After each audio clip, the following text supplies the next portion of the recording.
Ce prochain webinaire d'une série sur l'information quantique co-organisée entre Intric et Numana. Donc, je me présente, je suis professeur Nicolas Godbout de Polytechnique et directeur d'Intric, l'Institut de transdisciplinaire d'information quantique. Il nous fait énormément plaisir de vous inviter à ce webinaire aujourd'hui qui sera présenté par Claude Crépeau. Professeur Crépeau, donc, est professeur à l'Université McGill, un expert donc en information quantique, entre autres co-inventeur de la téléportation quantique et qui en connaît tout un rayon sur l'information quantique et les communications quantiques en général et qui va nous présenter aujourd'hui, qui va nous poser, enfin, j'espère répondre à la question transmettre ou ne pas transmettre, c'est ça la question. Donc, sur ce, je te donne la parole, Claude, ou peut-être juste avant, je rappelle que vous pourrez poser des questions. Donc, nous aurons une période de questions qui va suivre la présentation et je vous invite à écrire vos questions à tout moment dans l'onglet questions-réponses qui apparaît en bas de votre fenêtre. Donc, sur ce, la parole à toi, Claude. Bienvenue. Merci beaucoup, Nicolas. C'est un grand plaisir de pouvoir vous présenter mon sujet ce matin. Mon but est principalement de vulgariser un peu les questions que souvent les gens se posent par rapport à la mécanique quantique et à ses conséquences. Fait que j'ai essayé de vous inventer une histoire dans laquelle intervient la mécanique quantique et qui va vous permettre de mieux appréhender certaines questions qu'on peut se poser sur qu'est-ce que ça veut dire les étrangetés de la mécanique quantique. Donc, mon titre, c'est transmettre ou ne pas transmettre. C'est ça la question. Alors, souvent, on entend parler de la mécanique quantique en nous racontant toutes sortes de fantaisies. Ce qui se passe ici affecte ce qui se passe là-bas. La mécanique quantique, c'est des actions fantômes à distance. La mécanique quantique, c'est l'une des plus grandes énigmes de la science moderne. On est pris avec ça.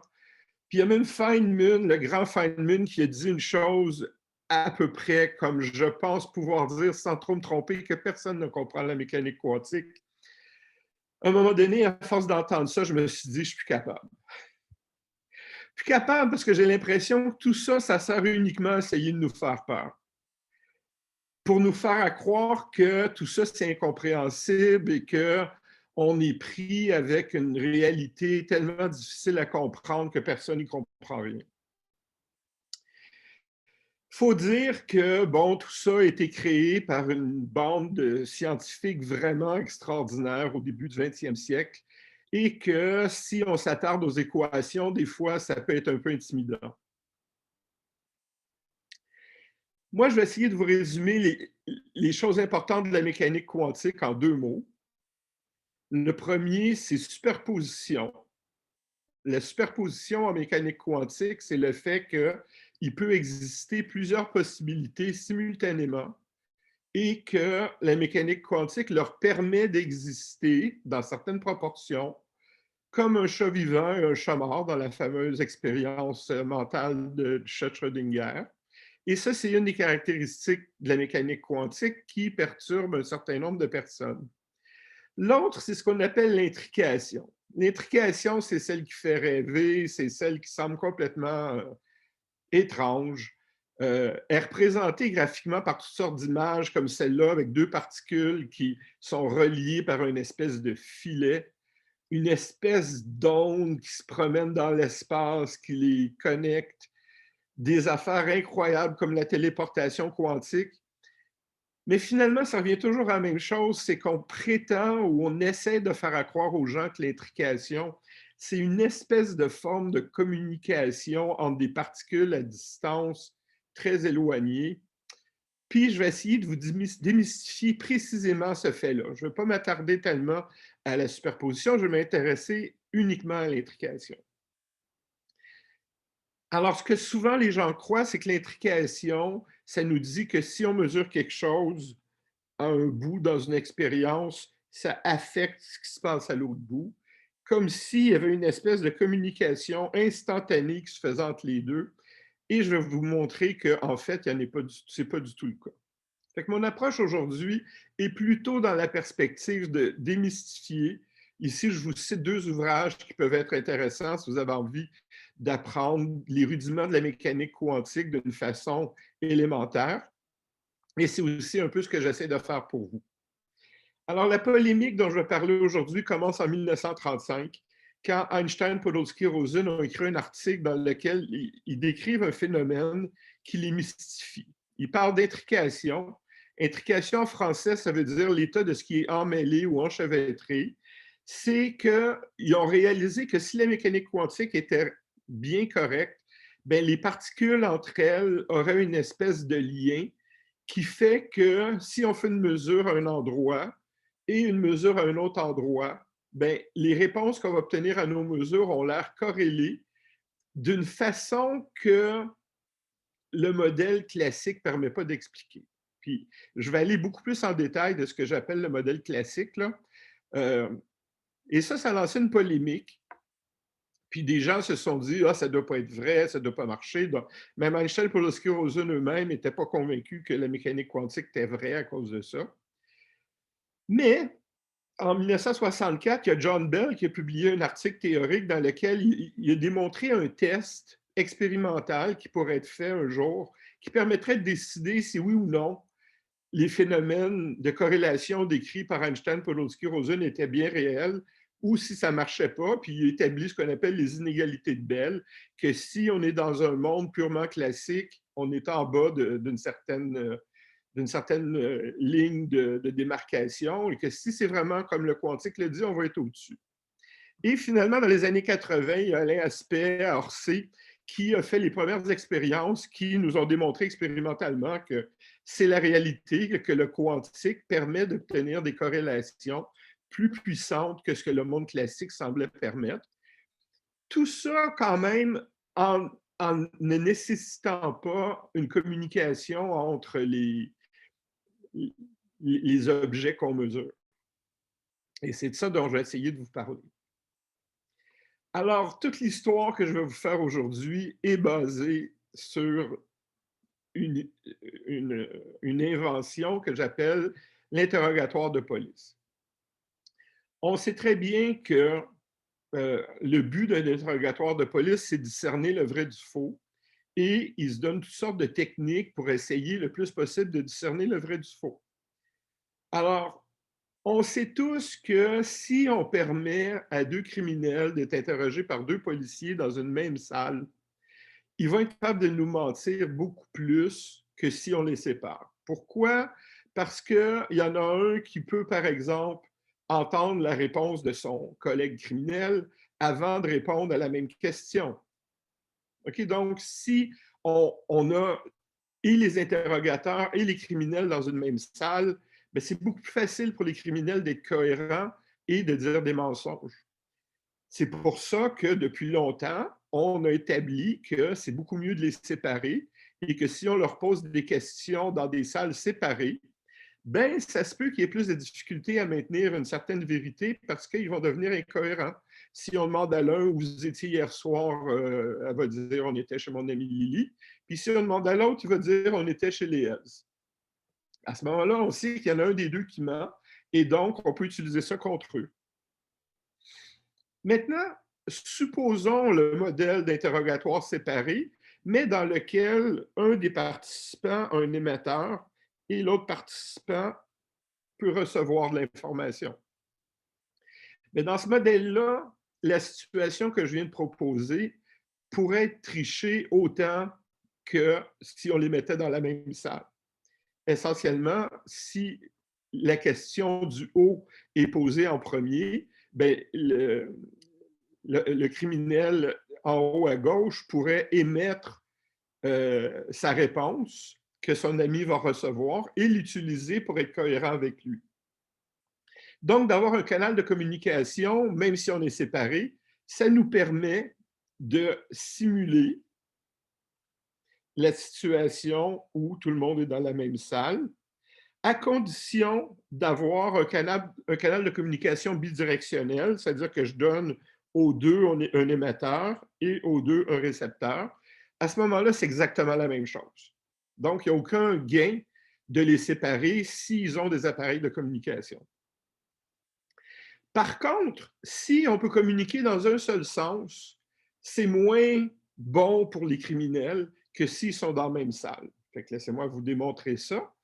Si on peut communiquer seulement de haut à gauche en bas à droite, ben, si la question du bas vient en premier, où étiez-vous hier soir, on était chez les Hells, puis qu'ensuite la question du haut arrive, ben, on aurait beau transmettre l'information du haut au bas, qu'elle, elle a dit que c'était chez Lily, ben, il est trop tard. Donc, une question de synchronisation des événements. Si on peut communiquer juste dans une direction, ça ne nous permet pas, en fait, d'éviter le problème, si bien qu'on établit une espèce de relation entre ces différents scénarios-là. Le scénario où ils sont séparés et qu'ils n'ont pas de moyen de communication, c'est celui où on arrive le plus possible à discerner leurs mensonges, plus que le cas où on a un canal unidirectionnel et plus encore que le cas où on a un canal bidirectionnel. Fait qu'on a une relation comme ça entre les différents scénarios. Et pour cette raison-là, ben, on a choisi le modèle où on les sépare et on ne leur permet pas d'avoir de canal de communication comme étant la meilleure façon de les interroger pour discerner leurs mensonges. Fait qu'on va principalement, pour le moment, s'intéresser à ce scénario-là. Ce qui se passe, en fait, dans ce scénario-là, c'est que d'un côté, les criminels, avec leur avocat, vont établir une stratégie de comment ils vont répondre aux questions. Puis, de l'autre côté, les interrogateurs, avec leur chef, vont établir une séquence de questions qu'ils vont leur poser. Et ce que les criminels préparent, on appelle ça une stratégie. C'est une stratégie préétablie qui leur permet de s'entendre sur comment ils vont faire pour mentir le plus possible, tout en étant consistants entre eux de ne pas dire des choses différentes à la même question. Alors, si on retourne à notre scénario d'interrogation séparée, on va considérer donc différentes façons où on pourrait avoir des stratégies établies entre nos criminels. Fait que les policiers vont questionner nos criminels et on a des stratégies qu'on appelle locales. Les stratégies locales, elles consistent à avoir une fonction déterministe pour chacun des criminels qui, sur une entrée donnée, va donner une réponse donnée. Okay? Ils peuvent établir une immense stratégie comme ça, plein de questions-réponses qui ont préétabli. Puis on va aussi leur permettre, ça serait déterministe, mais on va aussi leur permettre des choses aléatoires. On va leur permettre d'avoir des valeurs aléatoires qu'ils peuvent utiliser, mais qu'ils partagent en commun. Et toutes les stratégies de cette forme-là, c'est ce qu'on va appeler les stratégies locales. Et c'est normalement ce qu'on considère raisonnable dans un interrogatoire de police. On considère que les criminels ont accès à une stratégie dite à variable cachée. Ils ont préétabli des questions-réponses et ils ont de l'aléa commun s'ils veulent avoir des réponses qui ne sont pas complètement déterministes, mais qui dépendent aussi d'un aléa. On peut penser à d'autres types de stratégies, par exemple, des stratégies où les criminels ont le droit de se parler. Bon, ben ça correspond à la situation où on met tout le monde dans la même salle et on sait que là, ils vont pouvoir mentir au maximum. J'ai aussi parlé de stratégies où on peut communiquer dans une seule direction. Fait que ça, on va les appeler les stratégies utilisant la communication à droite ou les stratégies communiquant à gauche. Alors, on peut faire un petit schéma qui nous donne une idée de la puissance de ces différentes stratégies-là. Ce que j'appelle VLC, c'est les stratégies à variable cachée locale. Et ce que j'appelle COM, c'est les stratégies où ils ont le droit de communiquer dans les deux sens. Alors, quand ils peuvent communiquer seulement dans une des deux directions, ils vont être un peu moins puissants que dans le cas où ils peuvent communiquer avec les deux, mais ils sont encore moins puissants dans le modèle où ils n'ont pas le droit de communiquer ni dans un sens ni dans l'autre, qu'on appelle les stratégies à variable cachée. Et ça, c'est l'image classique que l'on a entre autres, pour tout ce qui est des affaires judiciaires, c'est l'image classique qu'on a des possibilités, soit qu'on ne leur permet pas du tout de communiquer, soit dans une ou l'autre des deux directions, soit dans les deux. Et c'est ça, grosso modo, on choisit d'aller pour le modèle de variable cachée. On leur permet d'établir une stratégie, puis ensuite d'être confrontés avec les questions. Maintenant, je vais vous parler, je mets ça de côté pour quelques instants, je vais vous parler du défi rouge-vert-bleu. Le défi rouge-vert-bleu, ça va être l'exemple que je vais utiliser dans ma présentation pour vous parler de mécanique quantique. Alors, si on considère la situation de l'interrogation, dans les derniers temps, les policiers ont constaté que dans leurs interrogatoires, ils avaient l'impression que les criminels communiquent entre eux.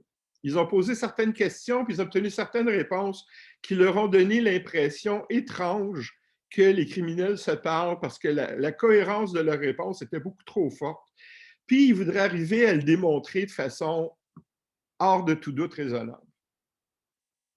Fait qu'ils ont brainstormé et le chef a eu une idée brillante. Remarquez que ce n'est plus une ampoule incandescente, mais bien une ampoule verte. Et ils se sont dit, OK, on va les attraper à leur propre jeu.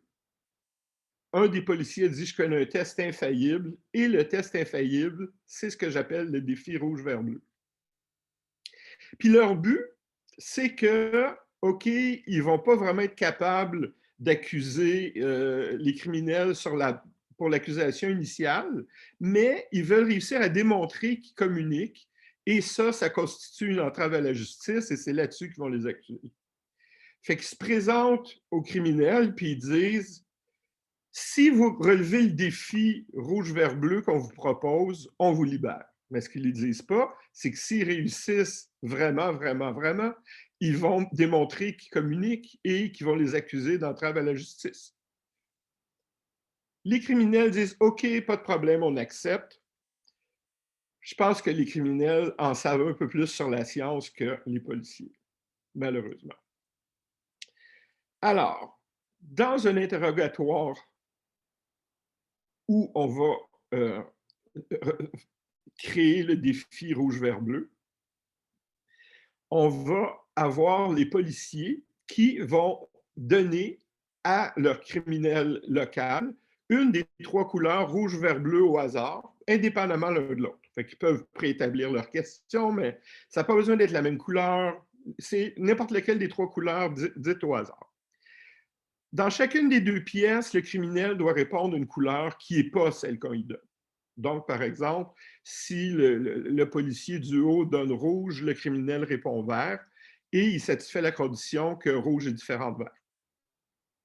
Dans l'autre salle, le policier donne bleu, le criminel répond rouge, lui aussi satisfait que ce n'est pas la même couleur. Là où ça se corse, c'est que les criminels ne doivent pas répondre la même couleur. Fait qu'en plus, on demande que les réponses des criminels soient différentes. Et quand cette condition-là est satisfaite, ils sont victorieux. Ils réussissent le défi rouge-vert-bleu.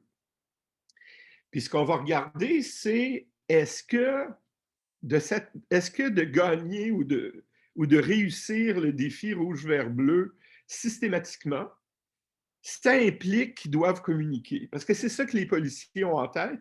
Ils ont en tête que si les criminels gagnent à ça tout le temps, ben, ils veulent utiliser ça pour montrer qu'ils communiquent. Parce que si vous y pensez bien, ce n'est pas évident de réussir à relever le défi. Puis je vais vous montrer qu'effectivement, dans le cas d'un modèle à variable cachée, on ne peut pas gagner tout le temps.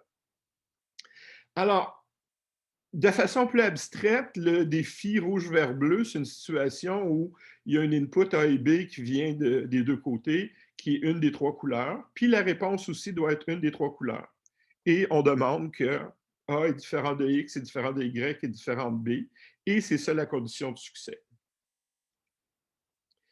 Puis donc, on va passer une grande partie de l'exposé à s'intéresser à ce jeu parce que c'est un exemple simple qui nous permet de voir quelque chose où le quantique va être meilleur que le classique. Alors, analysons un peu les défis rouge, vert, bleu. Les situations de succès sont décrites ici. Je vais parler d'abord des situations du bas.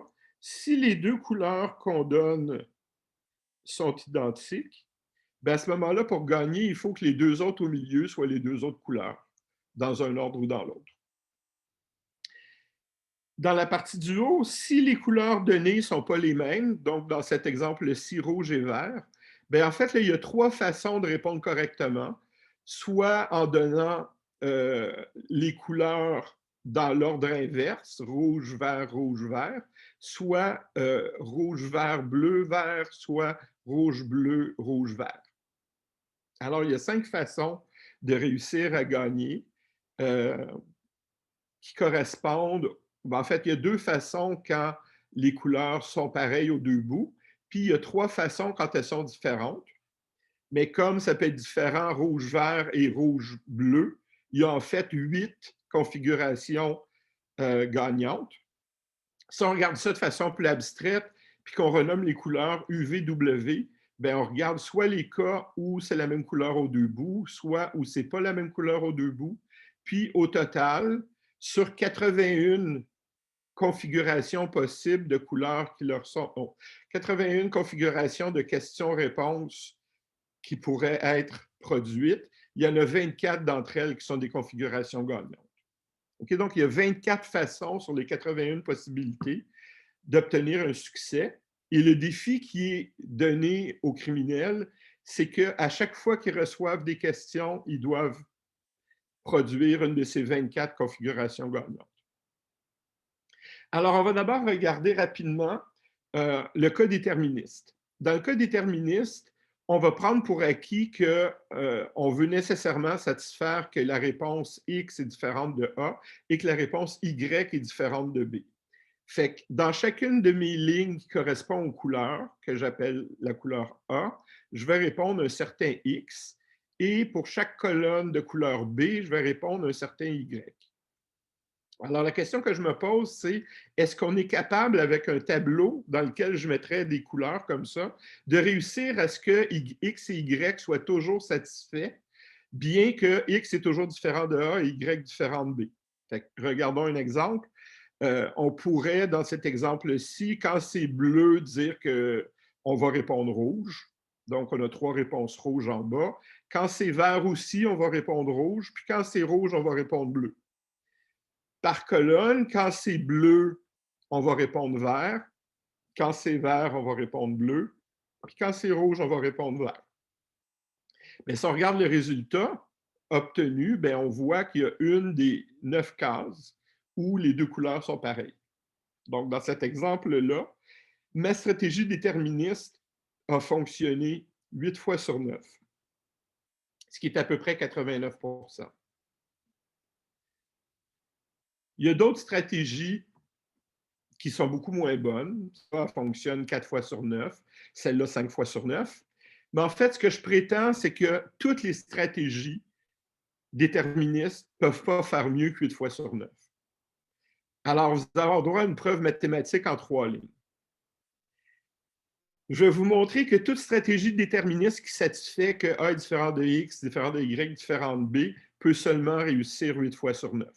Pourquoi? Parce que pour réussir à ce que A soit différent de X, bien, il faut absolument que X prenne au moins 2 des 3 couleurs.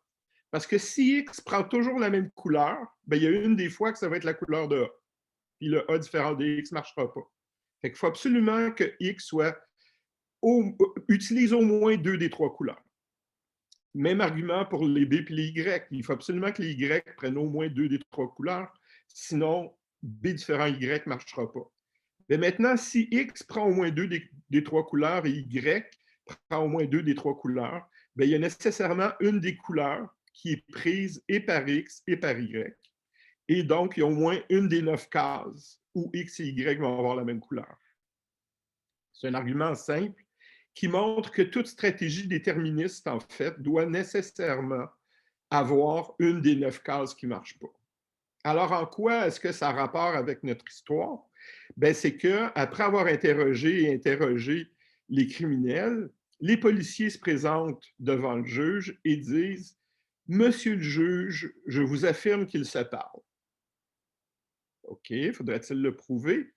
On va voir ce qu'on va voir et les criminels rient bien de tout ça. Alors, en interrogation, OK, maintenant on comprend qu'est-ce que c'est le défi. On, on doit réussir en les interrogeant à des endroits séparés d'obtenir la condition que A est différent de X, différent de Y et différent de B. Quand ils ont fait l'expérimentation, les policiers ont observé 90% du temps, les criminels gagnaient. Mais là, ils se sont dit, 90%, c'est plus que 8 fois sur 9. Parce que 8 fois sur 9, ça fait à peu près 0,89. Fait que là, ils ont dit au juge, ben, regardez, en moyenne, ils ont gagné 90% du temps sur de nombreuses exécutions. Donc, ils doivent parler. Les criminels ont dit, ben, ça prouve quoi? Ben, ça prouve qu'ils parlent. Le juge n'est pas dupe. Le juge est au courant que la mécanique quantique permet une stratégie qui est supérieure à la stratégie dite à variable cachée locale. Il existe une stratégie quantique que je ne vais pas vous décrire. Enfin, je vais vous montrer une image, mais je ne vais pas vous la décrire. Il existe une méthode quantique de relever le défi 11 fois sur 12, c'est-à-dire à peu près 92% du temps, alors que la méthode classique le fait seulement 89% du temps. La stratégie quantique, ça a l'air à peu près de ça, c'est-à-dire qu'il y a 3 directions dans lesquelles on va mesurer. On va mesurer quand on est confronté à rouge, mesurer quand on est confronté à bleu et mesurer quand on est confronté à vert. Et pour chacune de ces 3 directions, on va obtenir une autre couleur qui, 11 fois sur 12, ben, elle va toujours satisfaire le fait qu'elle est différente de la couleur qu'on nous a donnée, mais 11 fois sur 12, elle va être différente de notre collègue. Et puis, le juge, il connaît la mécanique quantique, puis il est au courant de ça. Donc, il va tenir compte de ça. Alors, on sait aussi qu'en fait, cette stratégie qui fonctionne 11 fois sur 12, c'est la stratégie optimale. Mais ça, c'est beaucoup plus compliqué à montrer.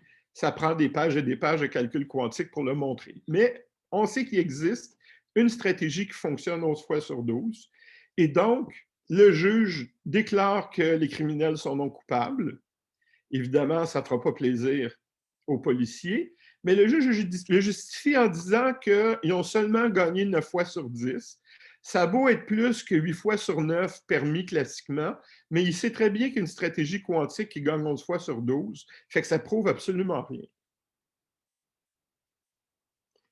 Fait que là, ça nous donne une idée que notre modèle initial, comme quoi les variables cachées locales, c'était tout ce qui n'était pas de la communication d'une forme ou une autre, n'est pas tout à fait correct. En fait, il y a une zone entre la communication à gauche et la communication à droite où on ne peut pas trop dire pour le moment qu'est-ce qui se passe. Et ce qu'on peut faire avec l'intrication quantique est plus que les modèles à variables cachées, mais pas une forme de communication.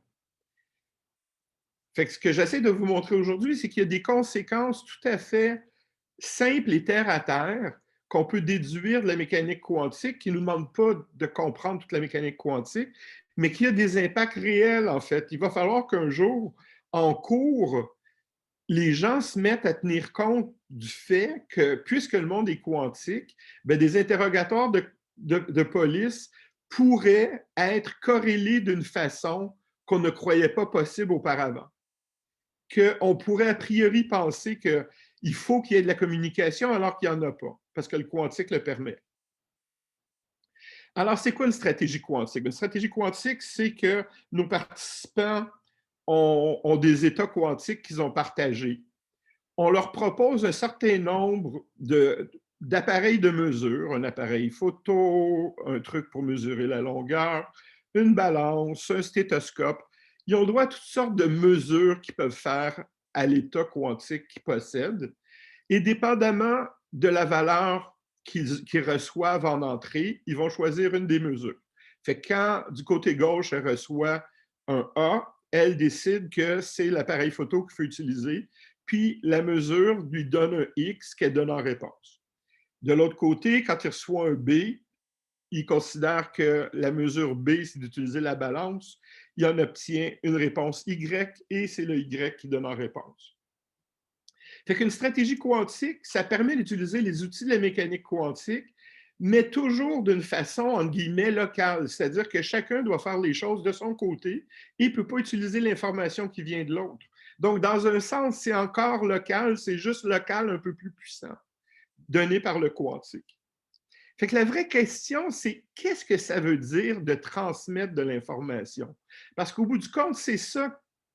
Ils essaient de montrer qu'ils transmettent. Qu'est-ce que ça veut dire de transmettre?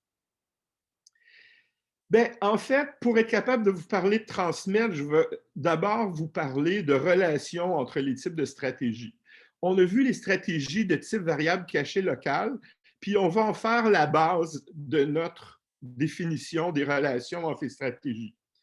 On va dire qu'une stratégie qui correspond à la boîte noire à gauche permet de produire une autre stratégie qui est celle en violet. Si je modèle la variable cachée, qui lorsque je lui donne accès à la boîte noire, soudain devient capable de produire la boîte violacée. OK, donc, je dis qu'une corrélation ou stratégie noire permet de produire une stratégie violette si je modèle ma variable cachée qui, en utilisant la boîte noire, permet de produire la boîte violette. Et ça va me permettre de relier les unes aux autres différentes stratégies. Alors, avec ce concept-là, je vous dis que transmettre, une boîte noire transmet de l'information. Si je suis capable de l'utiliser soit pour transmettre un bit de gauche à droite, soit pour transmettre un bit de droite à gauche, soit les deux. OK? L'unité d'information de base, c'est le bit. Et si je suis capable de prendre une boîte quelconque et de l'utiliser de la façon que je veux, autant de fois que je veux, à l'intérieur d'une stratégie à variable cachée locale, et que j'arrive à communiquer un bit d'information dans un sens ou l'autre, ben, je vais dire que ça transmet. Alors, c'est ça ma définition de transmettre. Transmettre, c'est ça. Puis si vous pensez à toutes les choses que vous connaissez comme associées à l'idée de transmettre, toutes ces choses-là ont cette propriété-là. Si je vous donne accès à cette chose-là que vous connaissez comme transmettant, vous allez être capable de transmettre un bit soit dans un sens, soit dans l'autre. Maintenant, je vais surtout m'intéresser d'abord à la transmission de gauche à droite, puis celle de droite à gauche et juste la symétrie. Alors, quelle est la caractéristique d'une boîte qui va permettre de transmettre un bit? Bien, la boîte va permettre de transmettre un bit si la chose suivante se produit. S'il existe une entrée A0 du côté gauche et une entrée fixe B du côté droit, tels que les Y obtenus à partir de A0 et B ont une certaine distribution, c'est-à-dire qu'il y a plusieurs valeurs possibles pour Y, et ils vont être distribués selon une certaine distribution qui est spécifique à A0 et B. Puis j'appelle Y de A0B la distribution en question. Alors, pour être capable de communiquer, il faut qu'il y ait un A0 qui nous donne une certaine distribution. Et avec le même B, il existe un A1 qui va donner une distribution différente. Alors, il s'agit que pour le même B, qu'il existe un A0 et un A1, tel que le A0 donne une distribution des Y, puis le A1 une autre distribution des Y, pour être capable de communiquer un bit. Okay? Donc, ma condition, c'est qu'il existe A0, A1.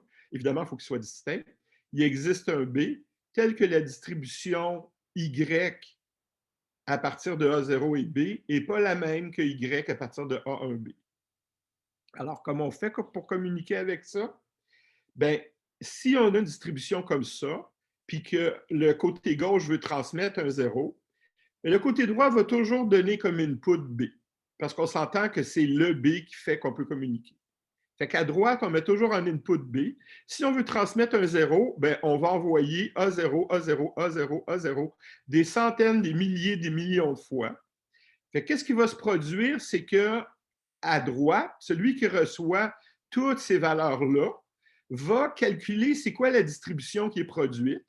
Et si c'est toujours A0 qui est utilisé, bien, la distribution produite va ressembler à Y de A0B. Ça va ressembler à la distribution quand c'est A0 qui est utilisé. Puis si, au contraire, on veut transmettre un 1, bien, on va toujours à gauche transmettre A1. Puis quand c'est A1, à force de faire des copies et des répétitions, la distribution produite va se mettre à ressembler à l'autre, celle qui est Y de A1B.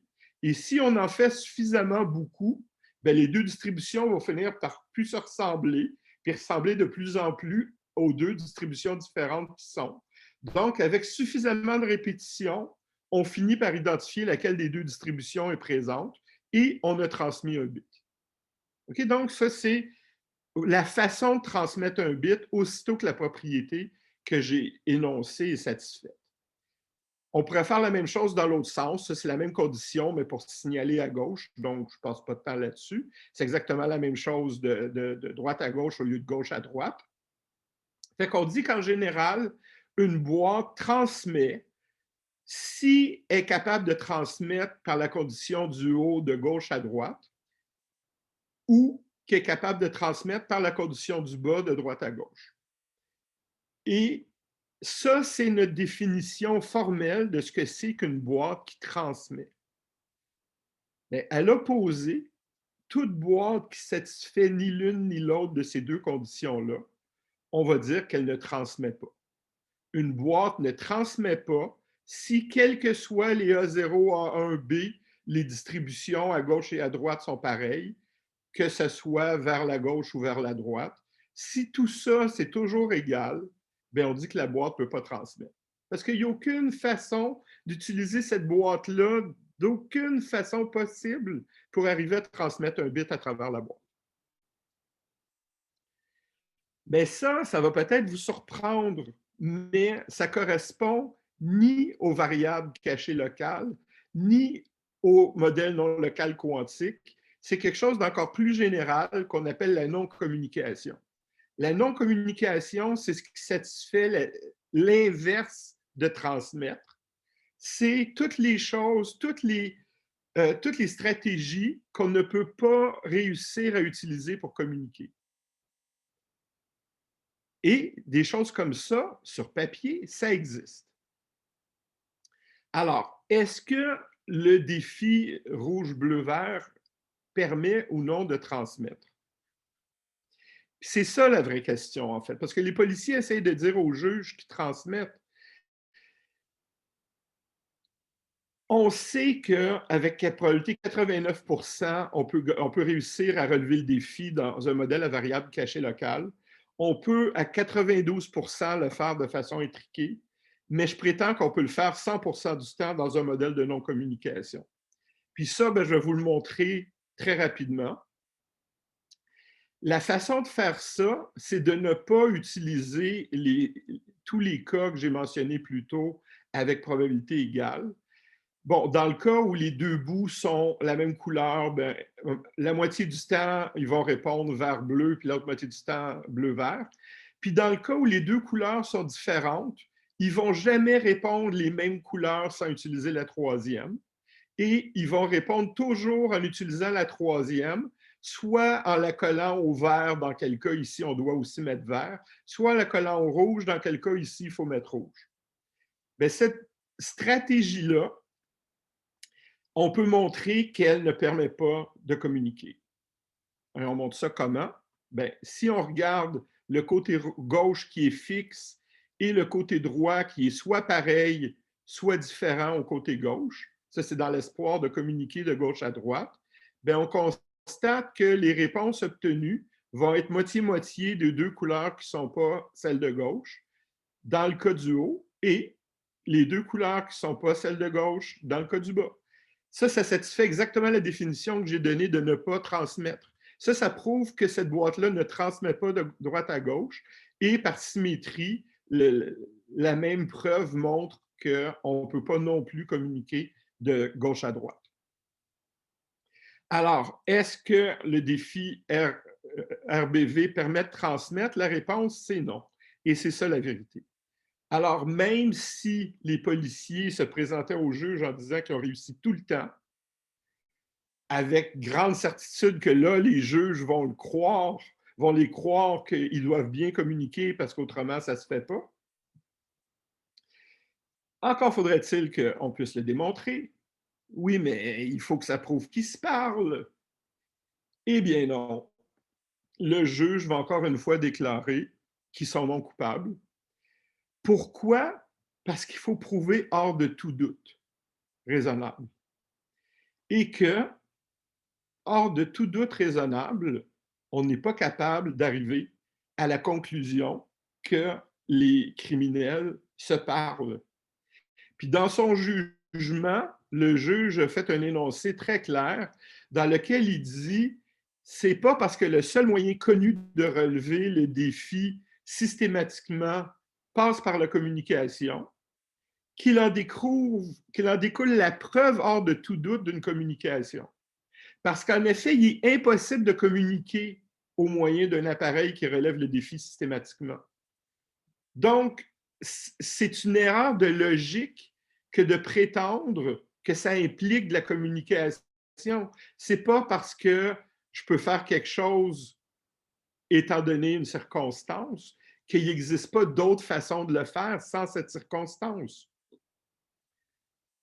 Tout ça, ça nous mène donc à une situation qui est celle-ci.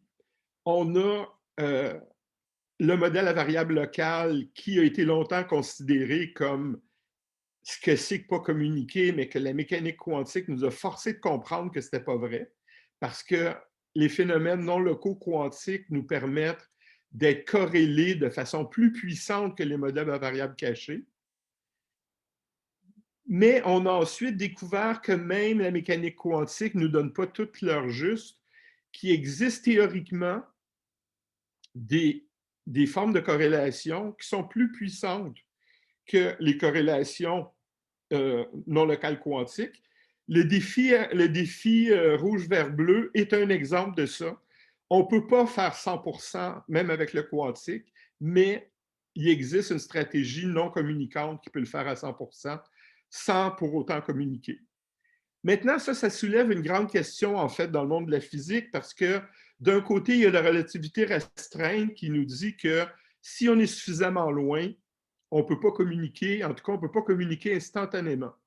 Fait que tout ce qui est en gris ne peut pas être obtenu grâce à la relativité restreinte instantanément. Par contre, la mécanique quantique nous dit que tout ce qui est en blanc, la mécanique quantique permet de le faire et ça peut être fait instantanément parce que c'est une communication. Mais par contre, il y a tout un mélange entre les deux qui ni touche la relativité restreinte, ni touché par la mécanique quantique, pour laquelle, en fait, on n'en sait strictement rien. C'est-à-dire que la physique aujourd'hui est absolument incapable de nous dire si les stratégies non communicantes, comme celles qui gagnent au défi rouge, vert, bleu, sont physiquement réalisables de façon instantanée ou pas. C'est une immense question ouverte que la physique devra arriver à répondre à un moment donné. Alors, je conclus ici mon exposé. Je vous laisse sur une blague de Gary Larson que j'ai traduite de façon libre. C'est toujours très amusant, c'est toujours très mignon de voir le chien essayer d'assimiler la mécanique quantique. C'est une autre façon de dire que la mécanique quantique, c'est tellement compliqué qu'il n'y a personne qui va s'en sortir. Mais croyez-moi, il y a toutes sortes de choses bien plus terre à terre à déduire de ça et qui auront des conséquences. Parce que même, pour revenir en fait à cette image-là pendant un instant, selon toute logique, dans une cour de justice aujourd'hui, s'il existe une explication non communicante même si on ne sait pas comment faire, s'il existe une explication non communicante au comportement de criminels interrogés séparément, ben, un juge ne devrait jamais accepter qu'ils doivent tricher et communiquer basé là-dessus. Parce que, hors de tout doute raisonnable, ne permet pas de conclure qu'ils communiquent parce qu'il existe une stratégie qui ne permet pas de communiquer. Et ça, c'est fondamental et c'est quelque chose qu'il va falloir que la justice prenne en ligne de compte. En fait, mon aspiration, c'est que j'espère améliorer cette histoire-là tellement bien que quelqu'un pourrait écrire un roman dans lequel les criminels s'en sortent à la fin à cause de ça. Je pense que ça serait vraiment une histoire très, très communicative pour présenter les phénomènes quantiques à la population. J'y travaille. Donc, je vous laisse et répondrai à vos questions là-dessus. Merci pour votre écoute attentive. Merci beaucoup, Claude, pour cet appel à un scénario d'un épisode d'émission sci-fi. On va voir si ça prend forme à un moment donné. Donc, ben, j'appelle tout le monde à poser des questions s'ils veulent. Donc, vous pouvez écrire vos questions à tout moment dans l'onglet questions et réponses qui apparaît en bas dans votre fenêtre Zoom. Moi, je commencerai par une question sur les ressources nécessaires. Donc, supposons des criminels qui veulent mettre en œuvre une stratégie quantique. Ouais. C'est quoi les ressources dont ils ont besoin? Donc, ils ont besoin déjà, ils vont être séparés au moment du questionnement. Quelles sont les ressources qu'ils doivent préparer à l'avance et avoir en leur possession? Bon. Je vais d'abord dire les ressources, puis ensuite je vais parler de la faisabilité des ressources. Fait que les ressources, c'est qu'ils ont besoin de créer des états intriqués bien précis, qui sont des états intriqués très communs. C'est l'état décrit par EPR, c'est le singlet. Donc, ils ont besoin de produire des états intriqués et que chacun d'entre eux en garde la moitié et qui en amènent plein de copies parce qu'ils vont en avoir besoin souvent et qui amènent ça avec eux à l'interrogatoire. Ensuite, quand on leur pose des questions, il faut qu'ils fassent une mesure des particules qu'ils ont avec eux, qui vont leur donner la réponse qu'ils doivent donner.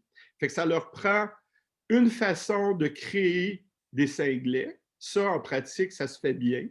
Ça prend une façon de storer les cinglets. Ça, en pratique, c'est pas mal moins évident.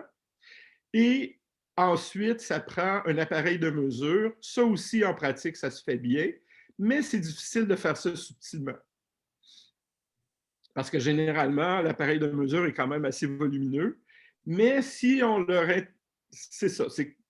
C'est sûr qu'un scénario comme ça demanderait une technologie qui est plus avancée que celle qu'on a, mais il y a déjà comme 2/3 du problème qui est faisable.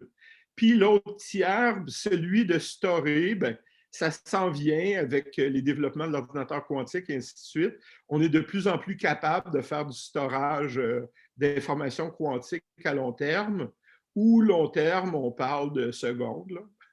Mais il n'y a rien qui, fondamentalement, peut nous empêcher qu'un jour, ça va être pendant des années, qu'on va storer des états comme ça. Ça peut être sur une micropuce. Éventuellement, il y aura des technologies pour faire ça. On n'est pas complètement là, mais il n'y a rien qui s'y oppose non plus. Puis, c'est technologiquement beaucoup plus simple que ce qu'on a besoin, par exemple, pour faire un ordinateur quantique. On n'a pas besoin de faire des opérations arithmétiques sur les états quantiques, des choses comme ça. C'est vraiment très, très simple. C'est vraiment juste créer, storer, mesurer, et c'est tout. Fait que pour l'instant, dans le fond, on pourrait le démontrer, ce genre de protocole dans des laboratoires, même à des grandes distances, mais sur des temps très courts. Donc, pour l'instant, on est limité peut-être à la seconde. Hein? Il faut créer, envoyer, puis aussitôt que ça arrive, mesurer. Mesurer maintenant. Mais ça correspond à peu près aux expériences que fait Alain Aspect déjà dans les années 80. C'est essentiellement ce genre d'expérimentation-là qui ont permis de croire au fait que Bell avait raison et que la mécanique quantique va vraiment plus loin que le modèle classique. Donc, c'est des expériences qui sont faites en laboratoire déjà depuis un certain temps, mais des expériences où on pourrait retarder le moment de la mesure, c'est très difficile. Ouais. Donc, ben, on pourrait penser, là, si on pense en science-fiction maintenant, dans 100 ans, une smartwatch où on peut stocker des qubits sur des minutes ou des heures, espérons-le, pourrait synchroniser donc des paires intriquées lorsqu'ils sont en contact, se séparer Absolument. puis faire les mesures localement. Puis la police pourrait prendre des mesures exceptionnelles, de créer une cage de Faraday autour des salles d'interrogatoire pour pas qu'il y ait moyen d'envoyer des ondes électromagnétiques d'un à l'autre pour communiquer, de s'arranger par tous les moyens possibles et imaginables pour les empêcher de communiquer. Mais au bout du compte, ça n'a aucun effet parce qu'il n'y en a pas de communication. C'est des phénomènes purement locaux de faire la mesure d'un état qu'ils ont amené avec eux. Il n'y a strictement rien de nature communicante entre les deux criminels. C'est purement local, mais local dans un sens quantique plutôt que dans un sens classique. OK. Puis, je ne vois pas encore de questions. Alors, je vais continuer sur la même veine. Maintenant, allons vers le modèle de non-communication. Quels sont Oui. donc, un peu le même genre de questions. Quel genre de ressources? Je pense que, bon, tu as mentionné le fait qu'on ne sait même pas si c'est une ressource physiquement réalisable. Par contre, on pourrait le simuler en ce moment. Au lieu d'avoir un smartphone, par exemple, on pourrait avoir un smart box rouge, vert, bleu qui fait de la vraie communication classique, mais qui simule une question de dire, bon, on m'a demandé rouge, quelle couleur je devrais répondre. Et cette smart box-là, donc, ne permettrait pas de communiquer, si j'ai bien compris, mais permettrait de répondre, de gagner au challenge. C'est en plein ça. C'est-à-dire que notre réalité physique, c'est que pour l'instant, la seule façon qu'on connaît de réaliser en pratique les boîtes non communicantes, paradoxalement, c'est en communiquant. C'est-à-dire que si on sait communiquer, on sait faire les boîtes non communicantes. Et pour l'instant, la seule réalisation physique que l'on a pour les boîtes non communicantes, c'est qu'à l'intérieur de la boîte, les deux côtés communiquent. Sauf si c'est réalisable de façon quantique ou de variable cachée locale. C'est-à-dire que si on tombe à l'intérieur suffisamment de la zone de non-communication qui contient les autres sous-classes, celle-là, on connaît des moyens physiques de le faire sans communiquer. Mais ce qui est dans la zone orange autour du quantique, toutes ces choses-là, la seule façon connue qu'on a pour le moment, c'est de le faire en communiquant à l'intérieur. Mais quand même, le résultat, la boîte produite de cette façon-là, utilisée sans avoir accès à l'intérieur, ne permet pas de communiquer. On aurait beau donner n'importe quoi en entrée d'un bord et de l'autre, tant de fois qu'on voudra, on n'arrivera jamais à transmettre de l'information comme ça. Fait que vraiment, la grosse question, c'est d'arriver à établir est-ce qu'il existe des phénomènes physiques qui vont permettre de faire ça? Ou au contraire, est-ce qu'il y a moyen d'augmenter le principe de relativité restreinte, puis d'arriver à dire une relativité restreinte plus, que tout ce qui n'est pas faisable par le quantique en termes de corrélation n'est pas possible instantanément. Et ça serait comme un principe hyper fondamental, intéressant, mais qui demande de pousser beaucoup plus loin la relativité restreinte. Parce que la relativité restreinte, elle dit strictement rien sur les choses qui ne sont pas communicantes. D'une façon ou de l'autre, la réponse à cette question-là implique un grand changement, en fait, en termes de physique. Il faut vraiment soit pousser la relativité restreinte dans un sens, soit montrer qu'il y a des corrélations plus fortes que le quantique qui existent. Donc, on aurait besoin d'un autre génie comme John Stuart Bell qui a réussi à proposer une expérience qui séparait variable locale ou quantique. Maintenant, il reste la question ouverte, est-ce qu'on peut séparer modèle non-communication ou est-ce que c'est possible ou non par la physique? C'est ça. Est-ce que en fait, ça va prendre des résultats expérimentaux. Il va falloir imaginer des expériences qui vont nous permettre de conclure dans un sens ou dans l'autre, mais pour l'instant, il n'y a strictement personne qui a la moindre idée de comment concocter une expérience de ce type-là qui nous amènerait à pencher d'un bord ou de l'autre.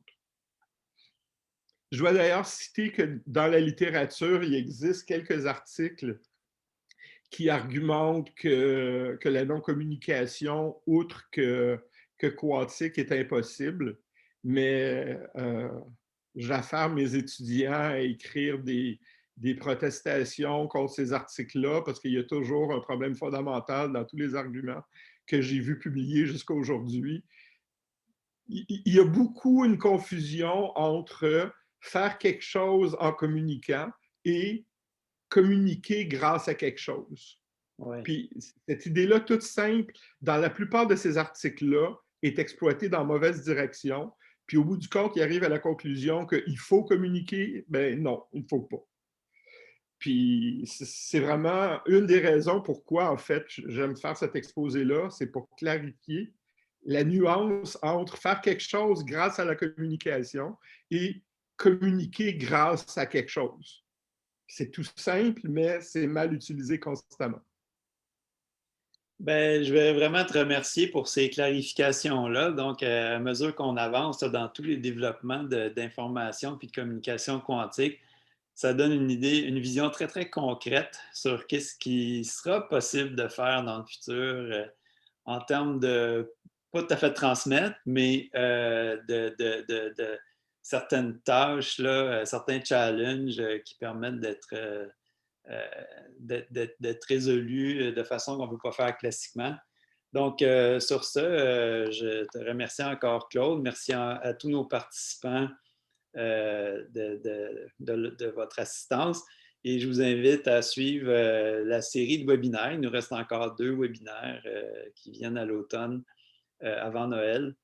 Donc, vous pouvez consulter le site Techno Montréal, Numana maintenant, co-organisateur de l'événement, pour toute cette liste d'événements. Merci à tous. Puis merci à Numana et tous qui se sont déplacés virtuellement pour écouter cet exposé. Au revoir.